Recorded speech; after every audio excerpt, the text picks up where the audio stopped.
2 शताब्दियों से अधिक समय बीत गए हैं, पर चिंता देवी का नाम चला आता है।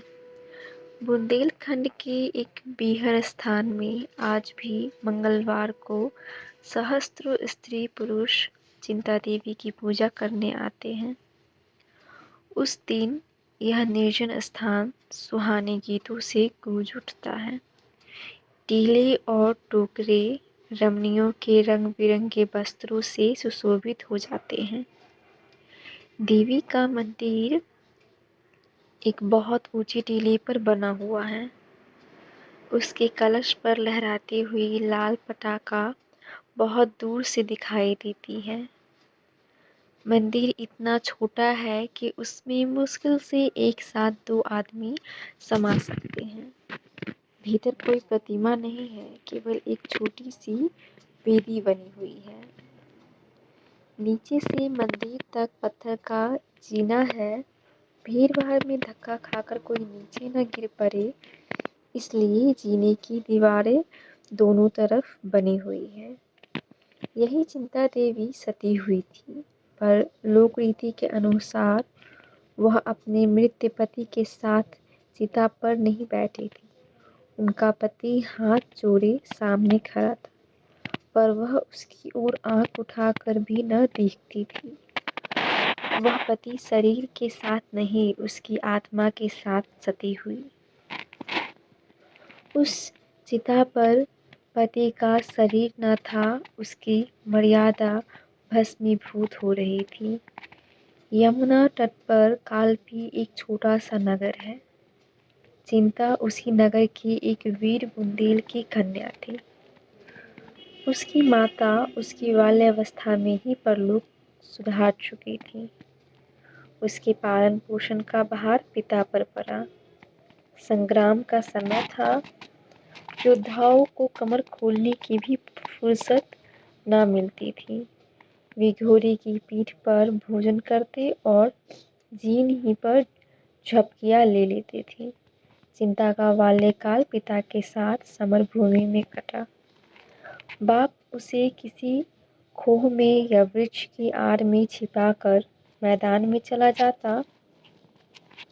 चिंता निशंक भाव से बैठी हुई मिट्टी के किले बनाती और बिगाड़ती। उसके घरौंदे थे, उसकी गुड़िया ओढ़नी न ओढ़ती थी। वह सिपाहियों के गुड्डे बनाती और उन्हें रण क्षेत्र में खड़ा करती थी। कभी कभी उसका पिता संध्या समय भी न लौटता, पर चिंता को भय छू तक न सकता था। निर्जन स्थान में भूखी प्यासी रात रात भर बैठी रह जाती। उसने नेवली और सियार की कहानियां कभी नहीं सुनी थी। वीरों के आत्मोत्सर्ग की कहानियां, और वह भी योद्धाओं के मुंह से सुन सुनकर वह आदर्शवादिनी बन गई थी। एक बार 3 दिन तक चिंता को अपने पिता की खबर न मिली।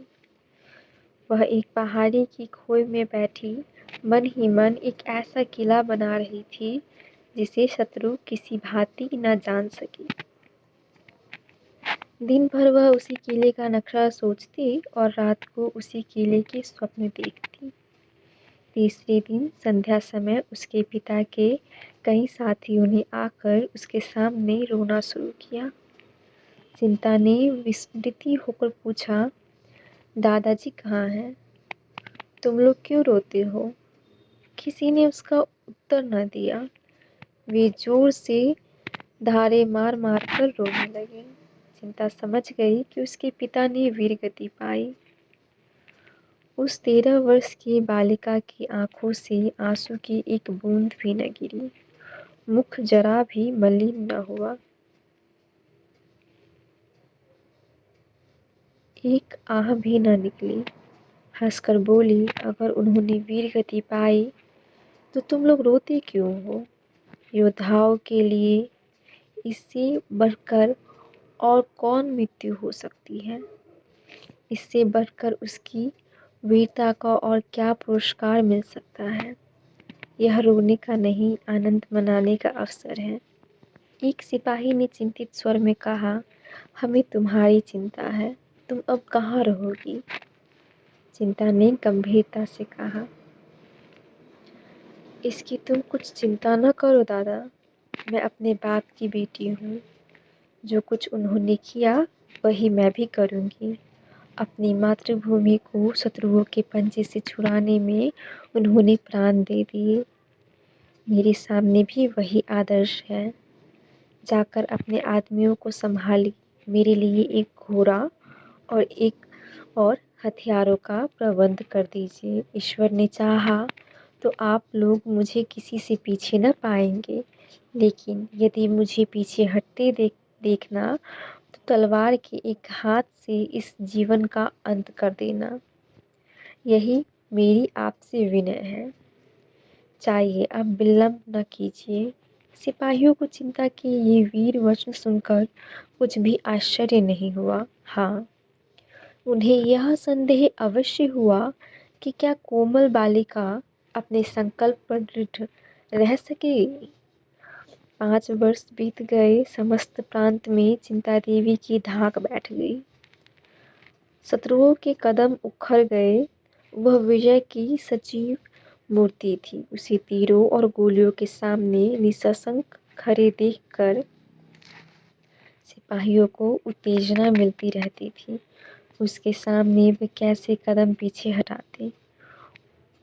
कोमलांगी युवती आगे बढ़ी तो कौन पुरुष पीछे हटेगा। सुंदरियों के सम्मुख योद्धाओं की वीरता अजय हो जाती है। रमणी के वचन वान योद्धाओं के लिए आत्मसमर्पण के गुप्त संदेश हैं। उसकी एक चितवन कायरों में भी पुरुषत्व प्रवाहित कर देती है। चिंता की छवि कीर्ति ने मनचले सुरमाओं को चारों ओर से खींच कर उसकी सेना को सजा दिया।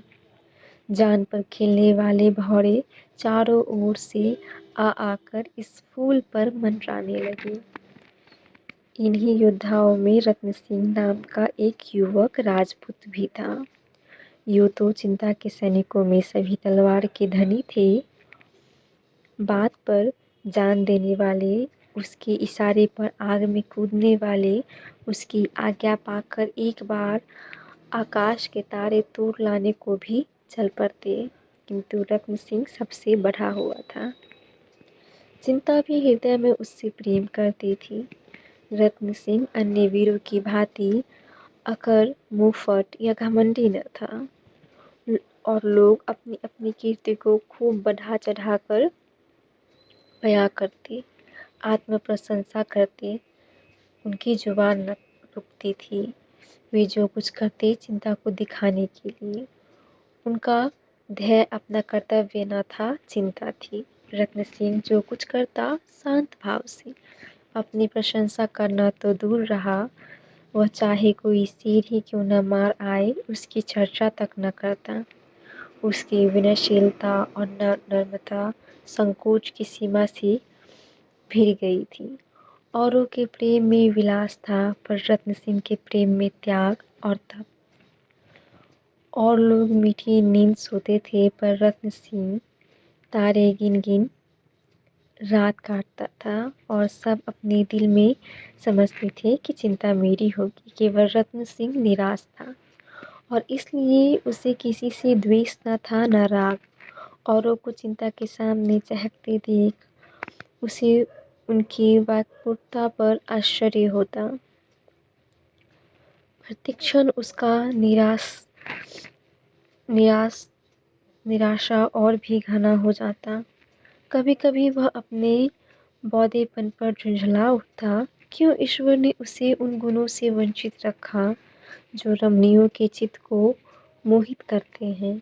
उसे कौन पूछेगा, उसकी मनोव्यथा को कौन जानता है। पर वह मन में झुंझला कर रह जाता था। दिखावे की उसकी सामर्थ्य ही न थी। आधी रात से अधिक रात बीत चुकी थी। चिंता अपने खेमे में विश्राम कर रही थी। सैनिकगण भी कड़ी मंजिल मारने के बाद कुछ खा पी कर गाफिल पड़े हुए थे। आगे एक घना जंगल था। जंगल के उस पार शत्रुओं का एक दल डेरा डाले पड़ा था। चिंता उसके आने की खबर पाकर भागकर चली आ रही थी। उसने प्रातःकाल शत्रुओं पर धावा करने का निश्चय कर लिया था। उसे विश्वास था कि शत्रुओं को मेरे आने की खबर न होगी, किंतु यह उसका भ्रम था। उसकी सेना का एक आदमी शत्रुओं से मिला हुआ था। यहाँ की खबरें वहाँ नित्य पहुँचती रहती थी। उन्होंने चिंता से निश्चित होने के लिए एक षड्यंत्र रच रखा था। उसकी गुप्त हत्या करने के लिए 3 साहसी सिपाहियों को नियुक्त कर दिया गया था। वे तीनों हिंसक पशुओं की भांति दबे पांव जंगल को पार करके आए और वृक्षों की आड़ में खड़े होकर सोचने लगे कि चिंता का खेमा कौन सा है। सारी सेना बेखबर सो रही थी।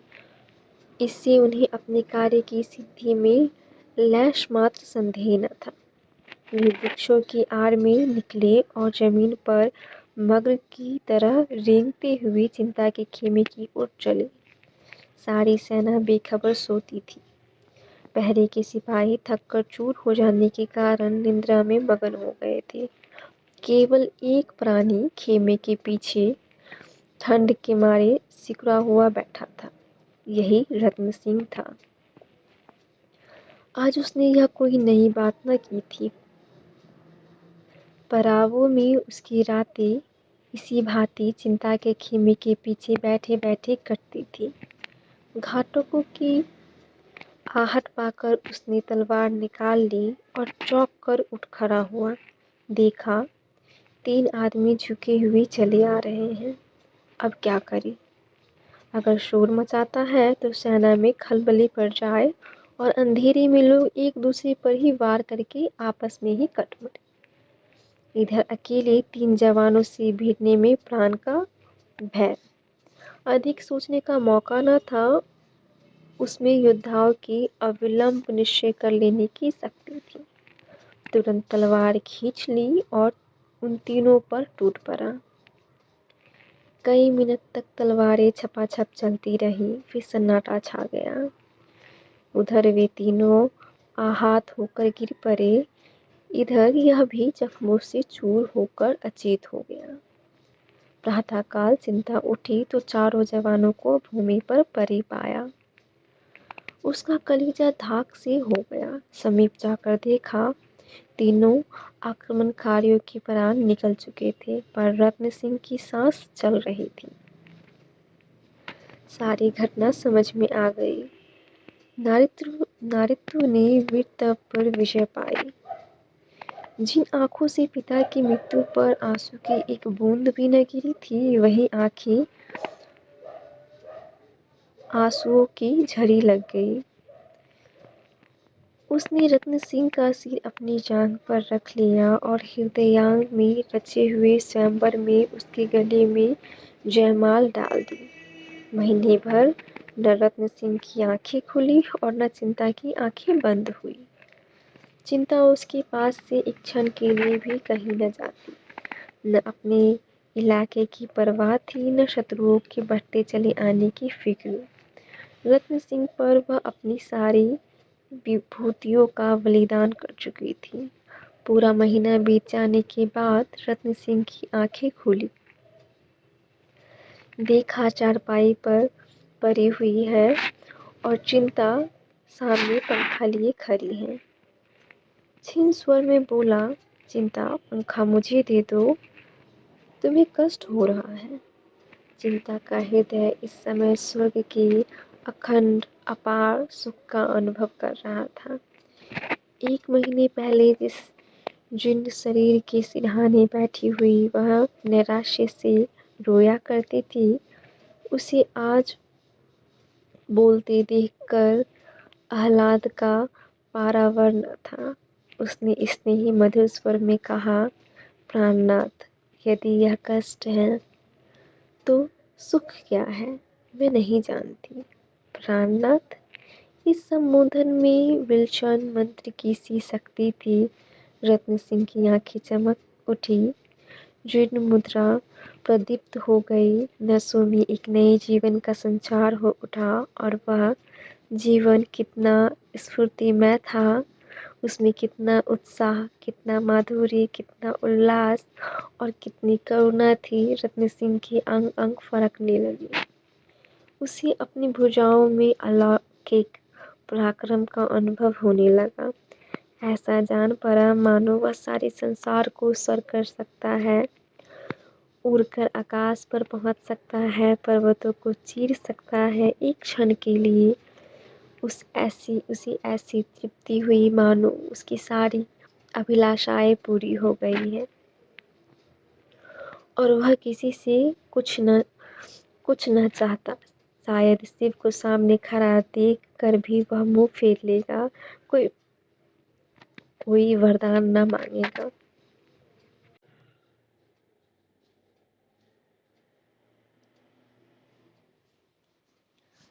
उसे अब किसी रिद्धि की, किसी पदार्थ की इच्छा न थी। उसे गर्व हो रहा था मानो उससे अधिक सुखी, उससे अधिक भाग्यशाली पुरुष संसार में और कोई न होगा।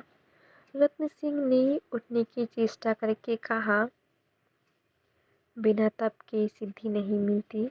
चिंता अभी अपना वाक्य पूरा भी न कर पाई थी कि उसी प्रसंग में बोली, हाँ, आपको मेरे कारण अलबत्ता दुस्सहस यातना भोगनी पड़ी। चिंता ने रत्न सिंह को कोमल हाथों से लिटाते हुए कहा, इस सिद्धि के लिए तुमने तपस्या नहीं की थी। झूठ क्यों बोलते हो? तुम केवल एक अबला की रक्षा कर रहे थे। यदि मेरी जगह कोई दूसरी स्त्री होती तो भी तुम इतने ही प्राणपण से उसकी रक्षा करते। मुझे इसका विश्वास है। मैं तुमसे सत्य कहती हूँ, मैंने आजीवन ब्रह्मचारिणी रहने का प्रण कर लिया था, लेकिन तुम्हारे आत्मसर्ग ने मेरे प्रण को तोड़ डाला। मेरा पालन योद्धाओं की गोद में हुआ है। मेरा हृदय उसी पुरुष सिंह के चरणों का अर्पण हो सकता है जो प्राणों की बाजी खेल सकता हो। रसिकों के हास विलास, गुंडों के रूप रंग और व्यक्तों के दाव घात का मेरी दृष्टि में रत्ती भर भी मूल्य नहीं। उनकी नट विद्या को मैं केवल तमाशे की तरह देखती हूँ। तुम्हारे ही हृदय में मैंने सच्चा उत्सर्ग पाया और तुम्हारी दासी हो गई। आज से नहीं, बहुत दिनों से। पढ़ने की पहली रात थी। चारों ओर सन्नाटा था। केवल दोनों प्रेमियों के हृदय में अभिलाषाएं लहरा रही थी। चारों ओर अनुरागमय चांदनी छिटकी हुई थी और उसकी हास्यमय छटा में वर वधू प्रेमालाप कर रहे थे। सहसा खबर आई कि शत्रुओं की एक सेना किले की ओर बढ़ी चली आती है। चिंता चौंक पड़ी। रत्न सिंह खड़ा हो गया और खूंटी से लटकती हुई तलवार उतार ली। चिंता ने उसकी ओर कातर स्नेह की दृष्टि से देखकर कहा, कुछ आदमियों को उधर भेज दो, तुम्हारे जाने की क्या जरूरत है? रत्न सिंह ने बंदूक कंधों पर रखते हुए कहा, मुझे भय है कि अब की वे लोग बड़ी संख्या में आ रहे हैं। चिंता, तो मैं भी चलूंगी। नहीं, मुझे आशा है वे लोग ठहर न सकेंगे। मैं एक ही धावे में उनके कदम उखाड़ दूंगा। यह ईश्वर की इच्छा है कि हमारी प्राण रात्रि विजय रात्रि हो। न जाने क्यों मन कातर हो रहा था, जाने देने को जी नहीं चाहता। रत्न सिंह ने इस सरल अनुरक्त आग्रह से विहल होकर चिंता को गले लगा लिया और बोले, मैं सवेरे तक लौट जाऊंगा प्रिय। चिंता पति के गले में हाथ डालकर आंखों में आंसू भरे हुए बोली, मुझे भय है, मुझे भय है। तुम बहुत दिनों में लौटोगे। मेरा मन तुम्हारे साथ रहेगा। जाओ, पर रोज खबर भेजती रहना। तुम्हारे पैरों पड़ती हूँ। अवसर का विचार करके धावा करना। तुम्हारी आदत है कि तुम शत्रु देखते ही आकुल हो जाते हो और जान पर खेल कर टूट पड़ते हो। तुमसे मेरा यही अनुरोध है कि अवसर देखकर काम करना। जाओ, जिस तरह पीठ दिखाते हुए उसी तरह मुंह दिखाओ। चिंता का हृदय कातर हो रहा था। वहाँ पहले केवल विजय लालसा का आधिपत्य था, अब भोग लालसा की प्रधानता थी। वही बिरबला जो सिंहनी की तरह गरज कर शत्रुओं के कलेजों को कपा देती थी, आज इतनी दुर्बल हो रही थी कि जब रत्न सिंह घोड़े पर सवार हुआ तो आप उसकी कुशल कामना से मन ही मन देवी की मनौतियाँ कर रही थी। जब तक वह वृक्षों की ओट में छिप न गया, वह खरी उसी देखती रही। फिर वह किले की सबसे ऊंची बुर्ज पर चढ़ गई और घंटों उसी तरफ ताकती रही। वहाँ शून्य था। पहाड़ियों ने कभी का रत्न सिंह को अपनी ओट में छिपा लिया था, पर चिंता को ऐसा जान पड़ता था कि वह सामने चले जा रहे हैं। जब उषा की लोहित छवि वृक्षों की आड़ से झांकने लगी तो उसकी मुंह विस्मृति टूट गई। मालूम हुआ चारों तरफ शून्य है। वह रोती हुई बुर्ज से उतरी और सैया पर मुंह ढाँप कर रोने लगी। रत्न सिंह के साथ मुश्किल से 100 आदमी थे, किंतु सभी मजे हुए। अफसर और संख्या को तुच्छ समझने वाले अपनी जान के दुश्मन। वीरोल्लास से भरे हुए एक वीर रसपूर्ण पद गाते हुए घोड़ों को बढ़ाए चले जाते थे। बाकी तेरी पाक सिपाही, इसकी रखना लाज, तेग तवर कुछ काम न आवे, बख्तर ढाल व्यर्थ हो जावे, रखियो मन में लाग, सिपाही बाकी तेरी पाग, इसकी रखना लाज। पहाड़ियाँ इन वीर स्वरों से गूंज रही थी। घोड़ी की टाप ताल दे रही थी। यहाँ तक कि रात बीत गई। सूर्य ने अपनी लाल आंखें खोल दी और इन वीरों पर अपनी स्वर्ण छटा की वर्षा करने लगा। वही रक्तमय प्रकाश में शत्रुओं की सेना एक पहाड़ी पर पड़ाव डाले हुए नजर आई। रत्न सिंह सिर झुकाए, वियोग व्यथित हृदय को दबाए, मंद गति से पीछे पीछे चला जाता था। कदम आगे बढ़ता था पर मन पीछे हटता। आज जीवन में पहली बार दुश्चिंताओं ने उसे आशंकित कर रखा था। कौन जानता है लड़ाई का अंत क्या होगा। जिस स्वर्ग सुख को छोड़कर वह आया था, उसकी स्मृतियां रह रहकर उसके हृदय को महसूस रही थी। चिंता की सजल आंखें याद आती थी और जी चाहता था घोड़ी की रास पीछे मोड़ दी। प्रति क्षण सा छीन होता जाता था। सहसा एक सरदार ने समीप आकर कहा, भैया यह देखो, ऊंची पहाड़ियों पर शत्रु डेरे डाले पड़े हैं। तुम्हारी अब क्या राय है। हमारी तो यह इच्छा है कि तुरंत उन पर धावा कर दें। गाफिल पड़े हुए हैं, भाग खड़े होंगे। देर करने से वे भी संभल जाएंगे और तब मामला नाजुक हो जाएगा।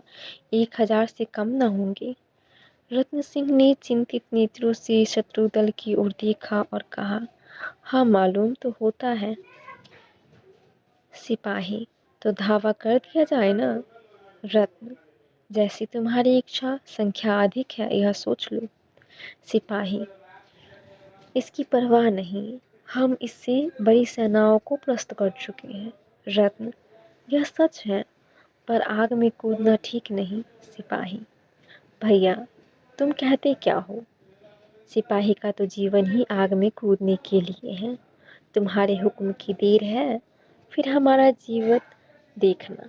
रत्न, अभी हम लोग बहुत थके हुए हैं, जरा विश्राम कर लेना अच्छा है।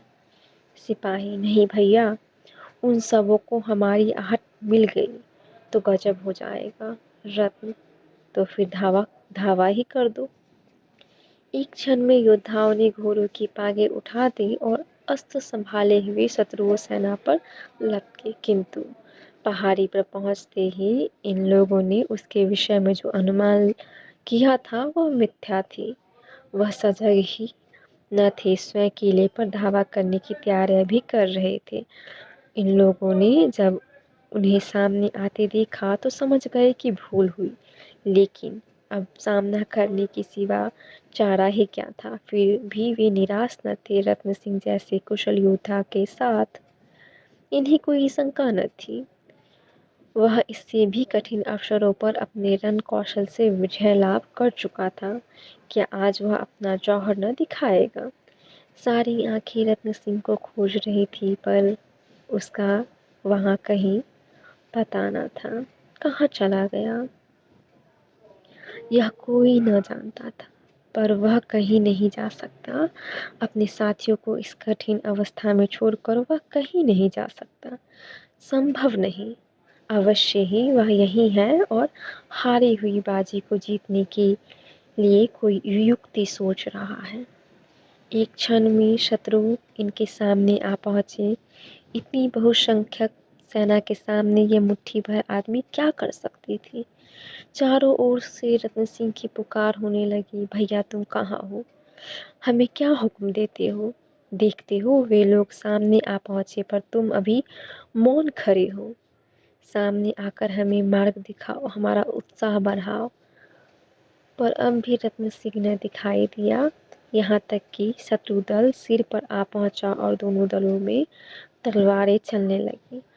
बुंदेलों ने प्राण हथेली पर लेकर लड़ना शुरू किया, पर एक को एक बहुत होता है। 1 और 10 का मुकाबला ही क्या, यह लड़ाई न थी, प्राणों प्राणों का जुआ था। बुंदेलों में निराशा का अलौकिक बल था। खूब लड़े, पर क्या मजाल की कदम पीछे हटे। उनमें अब जरा भी संगठन न था, जिससे जितना आगे बढ़ना बढ़ा। अंत